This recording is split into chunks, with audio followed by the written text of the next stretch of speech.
Hello and welcome to Coast and Country, powered by the science of the Connecticut Agricultural Experiment Station. Coming up in this special edition all about nanotechnology and plants, Dr. Christian Dimper talks about his work and findings so far in this emerging science field.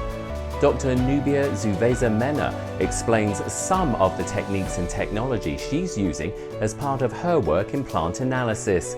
And Dr. Washington Da Silva explains how his research in virology will look to utilize nanotechnology and nanoparticles to create a new generation of plant therapeutics. But first, what exactly is nanotechnology and how can it be used to help plants and, on a wider scale, our global food chain? I sat down with Dr. Jason White, the director of the Connecticut Agricultural Experiment Station, to find out answers to these questions. So nanotechnology is basically the science of the small. This was noticed in the 1950s or so initially, that when you have materials at the nanoscale, which is a nanometer is 1/1000th of a meter. So when you have something like copper or iron at that size scale, it actually behaves differently. It has different properties. Sometimes those properties can be useful and sometimes they can be dangerous. So nanotechnology is the field of science that really tries to take advantage of that different behavior, hopefully the beneficial ways. And how did the Connecticut Agricultural Experiment Station become interested in nanotechnology, in particular the food aspect of it?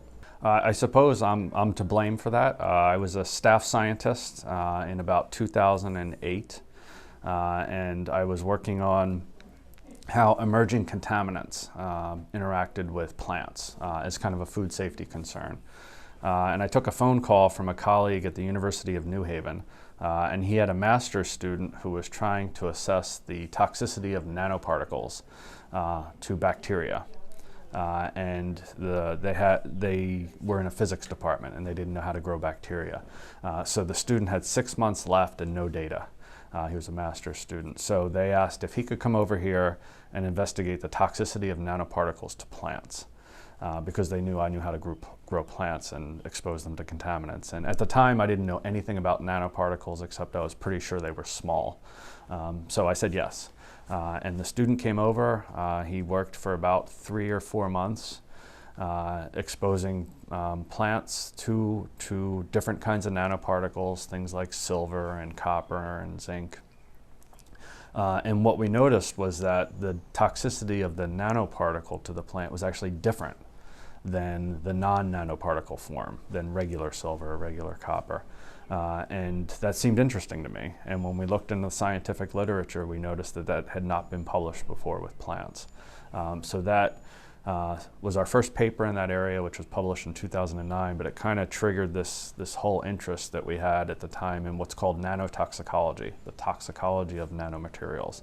And that's kind of how that work started. I got a USDA grant a couple of years after that and started collaborating with larger groups of people. So my interest for the first 5 or 6 years was all on the toxicity of these materials. You know, in my viewpoint, nanomaterials were the next emerging contaminants. They were the next PFAS. But what we noticed after about 5 or 6 years in this area was not only were there instances where nanomaterials were not toxic to plants, but under certain scenarios they were actually beneficial. You could figure out ways, at least we thought at the time, you could figure out ways to actually sustainably add these materials to increase plant growth or increase stress tolerance and things like that. And that first paper we published in 2016. So now we have these two kind of research areas in our group. One looking at the implications of these materials, what happens if there's a toxic situation, but also trying to figure out ways we could sustainably add them for the benefit of food production. When you expose plants to high dose of nanomaterials, the plants will be affected in negative ways. There will be very obvious effects like reduced yield. There will be effects on growth, so vegetative growth will be stunted. There will be subtle effects where we don't see those outcomes in terms of effects on the genes, on the proteins, but then with longer exposure, those effects begin to manifest outward, and we see that based on the shape and the size of the nanomaterials, they can bring about several types of effects that we don't want if we expose plants to them at high dose. So moving to the application side, I have been looking at low dose effects. So we expose plants to low dose of the materials, and we see that there are actually very beneficial effects. I've seen in using several nanomaterials like phosphorus, like zinc, like copper. We see effects that are unprecedented, that are way more. The outcome is more grand than using conventional nutrients. So I have seen effects on nanoparticles reducing the time it takes for plants to mature. I've seen up to 5 days reduction in maturity period. I've seen effects on drought, whereby I expose plants to zinc nanoparticles, and I see that plants can do well even at half the rate of water you apply to a conventional plant. Those effects I don't see regularly with normal zinc fertilizers. So those are some of the outcomes I've seen using nanomaterials to test plants in a positive way. And sometimes we outsource the materials, and sometimes we synthesize them ourselves or with our collaborators, and we need to see what are we making or what are we using. So we need to characterize them and see how they look like, what is their size, what is their shape, what is their composition, and the electron microscopy can help us to look at some of that. And the way it works is that it has a source of electrons that passes through a high vacuum column. This is the column, and you have your sample here. You put it in this is a sample holder that goes into the column. So the sample is very, very, very thin as so the electrons can go through. If I'm putting my hand in here, and then there's like a shade because the light is not hitting there, so you can create an image of my hand down here. So it's the same thing. The electrons go through my sample, and some of them lose energy, and some of them can't really go through, but some of them can pass. So the electrons going through my sample create an image of what we have. For example, you can see here a picture of copper oxide nanoparticles that we synthesized using bacteria, and you can see that the size is very small. The scale is these are 500 nanometers, so the nanoparticles are much smaller than that. You can also see that they are all agglomerated. This is a different kind of material. These are Syrian nanoparticles, and you can see different from the other ones. These are much smaller, and they are less agglomerated. Their shape is, they have less round edges. These are more sharp edges, and it's a different material. So we need to prepare the plant tissue, and for that we need to dry it, and then we do an extraction of the elements to have a solution of the plant extract that we can put inside the instrument to know what are the elements that are inside the plant. And this is an inductively coupled plasma optical emission spectrometer, and it's very interesting because it can read too many elements at the same time. It can read up to, I forgot, 75 something elements at the same time. So it can tell us what are the elements that are in our plant tissue. If it's, well, depends on what we are analyzing, but say we want to know what went where, like what is in the roots, what is in the stems, what elements are in the fruit. So we prepare our samples from the plants, and then we come and read them in the instrument. So what happens is that when we have our samples here, the probe will come and suck some of the liquid, will bring it through here, through the nebulizer, so that the sample will be made into tiny droplets that come into the spray chamber. So then the spray of the liquid will go in closely to the plasma, where the sample will decompose into atoms. So that and then each atom for the elements that we have in there will emit certain wavelength, and then the instrument will be able to tell what are the elements that we have in our samples. So that's how it tells what is the composition or what are the elements that we have in our samples. My research these days, what I'm doing is I'm looking into antiviral therapeutics. So we are using this nanotechnology, or this new technology where it is RNA based, which is biological molecules, and we apply those RNAs that we synthesize in the lab, and that helps the plant to boost the immune system against virus. As now, we don't have virucides to control viral infection. Once the plants get infected by a virus, it's pretty much doomed, and there is no way to control it. What we do is we use measures to avoid virus to get into the plants, and that's very difficult to accomplish. So in our research, what we are trying to accomplish is to provide something to the plant, so the plant is going to be primed for the viral infection, and then once the virus kicks in, once the virus comes in, the plant is going to just fight the virus infection and not get infected. And virus disease these days costs about $30 billion US dollars in loss in the economy, and a lot of jobs have been lost too because of different virus disease. And this will be just a extra tool, toolbox to fight the virus disease. So far we have identified a few molecules, RNA molecules, that again we synthesize in the lab, but those are natural molecules. And we apply to the plant, and that boosts the plant against the virus. That's what we have found so far.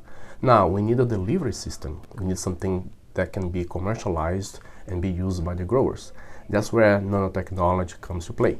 So we are testing and synthesize different nanoparticles to that end. So we are using nanoparticles as nanocarriers of RNA molecules to apply to plants so the plants can fight virus infection. So RNAs are natural biological molecules. You produce RNA, we have a bunch of RNA flowing around, so they are very easily degraded. Once they get some enzymes, and if you produce in your body, and the plants also produce the enzymes, they are easily degraded. So that's one thing that's good, because it's biocompatible, right? But also it's not so good because it doesn't last too long. So with the nanotechnology, what you're trying to accomplish is to have a nanocarrier, not just to carry the molecule, but also to protect it. Because now we apply those molecules, the RNA molecules, to the plants. They give 5 days of protections. So that's not enough if you have a plant in the field for 4 months, 6 months sometimes. So we need something that is going to prolong the effect of those RNAs. And that's what we're trying to accomplish. Have a nanocarrier to carry and deliver the RNA, and also to protect it from degradation. We need to come up with a molecule with a carrier that's going to be adaptable to different situations. Or maybe you have to create different molecules, different nanoparticles for different climate situations, right? Because if you have a high temperature, you're using, like, let's say, silica-based nanoparticle. Maybe that's going to dissolve quicker than when you have a cold temperature. That's something you have to keep in mind when you try to design those compounds. Yeah, so climate change, different climates, that plays a big role in what we are doing, trying to accomplish here. This is a bio molecule. It's not engineered in any way, molecular engineering in any way. It's just a molecule that's present there. It is there, and even if you make it or not. So that has to be said. It's not a GMO, right? So that's one thing. And the other thing is, when people talking about GMOs, sometimes they are more concerned about the corporations own the GMO. Let's say you have a GMO seed, and every year you need to buy the seeds from the corporation. So you become almost like a slave of the system, right? With this technology, again, it's not a GMO, and also it's not something that's going to be mandatory. So let's say you grow potatoes, right? And you have a virus disease. So if you have the option to buy this product or not, right? It's not that necessarily you have to buy it in order to survive. So it is just, in other words, it's just like an extra tool for your toolbox, and it helps you to be profitable in whatever crop you're growing. Potatoes is a very important crop, and it is extremely susceptible, not just to viruses, but by many other pathogens like fungal or bacterial pathogens, right? And there is this virus I'm working with. It's called potato virus Y, or PVY. It is the major viral pathogen of potatoes. It causes lots of loss, right? And that's why you're trying to tackle it. And the problem with viruses is that usually you don't know you have it until you have it. It's not like a bacteria or a fungal pathogen that we see the structures. Viruses don't see it. The only time you see it, sometimes, most of the time, it's just too late. So that's why it's so intriguing to me, and that's why you're trying to come up with this type of a vaccine for plants. This is not a new problem. It's been known since, for 10 or 15 years that we were going to have to dramatically increase food production by the year 2050, for example, to feed the 9 billion plus people that are going to be on the planet. Estimates from the USDA and other international organizations go anywhere from 70 to 100%. We're going to have to increase food production. But we published a paper in 2019 in Nature Nanotechnology where we actually showed that the year-over-year productivity of most crops was actually decreasing. We were still getting increased growth, but the size of our increases year over year is decreasing. So we're actually becoming less efficient at producing food. So that's one part of the problem. We're moving in the wrong direction. It's just becoming more difficult to produce food.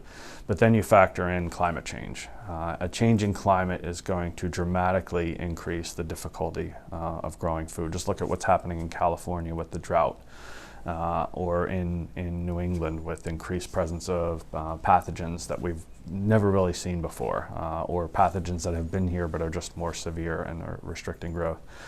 And then you have, human-made factors, such as what's happening in Ukraine and Russia, where globally a significant fraction of wheat is historically come out of those areas, and it's not coming anymore. So maintaining global food security is going to be among the most significant challenges we face as a species in the next 30 to 40 years, and it's getting progressively worse more quickly than we thought it was going to. And can the work done here at the New Haven Connecticut Agricultural Experiment Station, impact food production around the world? We think it can. As noted, we're really looking at a range of places along the food production chain, starting with things like seed treatments, and going right through, foliar applications to seedlings or field trials. But we've also got collaborations with groups at Rutgers. I was just on a call this morning with a group at Singapore where we're looking at things like food packaging to preserve shelf life, because food waste is a huge issue. 20 to 30% of the food that's actually produced globally is wasted before it's consumed. So the way we see this is that nanotechnology is an approach that we can sustainably apply at very specific places along that kind of food production and distribution chain. For us, the most important part of this is it has to be sustainable, though. My training is in environmental toxicology. So whenever I think of a strategy by which we think we could increase food production, that voice in the back of my head is always saying, if we can't do this safely and sustainably, we shouldn't be doing it. But we're writing up a paper right now where we did a field trial on nanoscale sulfur, for example. Sulfur is an interesting element because 30 years ago, no growers, no farmers worried about adding sulfur to soil because of the burning of dirty fossil fuels. There was enough sulfur coming down in rain that you didn't need to add it to soil. Well, Go Clean Air Act, about 5 or 10 years ago, growers started realizing there was sulfur deficiency in the soil, so you have to add sulfur as a nutrient. But it's problematic because you add sulfur, you can decrease soil pH. So we ran this field experiment with nanoscale sulfur where we demonstrated that, and this is a nutrient that the plants need, but by supplying it in nanoscale form, per acre of tomato, we spent about $19, and we increased the yield by several hundred kilograms and several $1,000s per acre just by supplying this needed nutrient in a new way. Some of the approaches that we're working on, and it's not just us, we have collaborators around the country and around the world. They're approaches that are both safe and sustainable, but they're highly effective at increasing food production. And I think there's a tremendous future for this area of research. The number of groups globally that are working in this area is 10 times where it was 3 years ago. I mean, there's tremendous interest, and it's only going to grow because the problem is not going away and it's going to get bigger. The future of nanotechnology in plants is still a young science, but every day scientists like those at the Connecticut Agricultural Experiment Station and around the world are learning more and unlocking more ways to use this science. As we continue to find out more about materials and their properties at the nano scale, in the not too distant future, we'll be able to use this knowledge for better food crop protection, as well as precision farming, and even promote plant stress tolerance and enhancement of the soil we use to grow our food. That's all from this edition of Coast and Country. Thank you for watching. We'll see you again soon.